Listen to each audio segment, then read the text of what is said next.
Hello friends, कैसे हो? I hope आप सब अच्छे होंगे। फ्रेंड्स, आज की इस वीडियो में मैं आपको एक छोटा सा एक्सटेंशन बोर्ड बनाकर दिखाने वाला हूँ। फ्रेंड्स, इसको बनाना काफ़ी आसान है और इसका फुल मेकिंग प्रोसेस मैंने इस वीडियो में दिखाया है, तो वीडियो को अंत तक जरूर देखिएगा। और आपने अभी तक हमारे चैनल को सब्सक्राइब नहीं किया तो सब्सक्राइब जरूर कीजिएगा।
फ्रेंड्स, फाइनली हमारा एक्सटेंशन बोर्ड बनकर रेडी हो चुका है।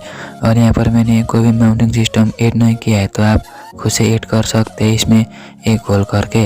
और फ्रेंड्स, यहाँ पर मैं इस जैक को प्लग इन कर लेता हूँ और स्विच ऑन करूँगा तो देखिए ये इंडिकेटर ऑन हो गई, और मैं स्विच ऑफ करूँगा तो ये ऑफ हो जाएगी। तो फ्रेंड्स, चलिए इसका एक बार टेस्टिंग भी देख ही लेते हैं।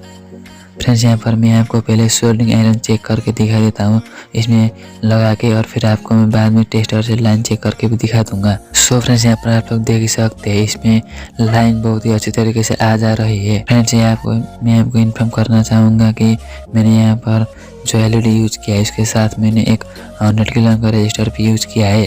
आप भी इसमें रजिस्टर लगाना मत भूलिएगा। और हाँ फ्रेंड्स, इसमें आप लोग अपना drill machine, soldering iron, glue gun कुछ भी चला सकते हो आसानी से। मैंने यहाँ पर आपको ज़्यादा कुछ टेस्टिंग करके नहीं दिखाया क्योंकि मेरे पास ज़्यादा नहीं था इसलिए। फ्रेंड्स, आई होप आपको वीडियो पसंद जरूर आई होगी। तो आज के वीडियो के लिए बस इतने, मैं मिलूंगा आपसे अगले वीडियो में, तब तक के लिए बाय बाय।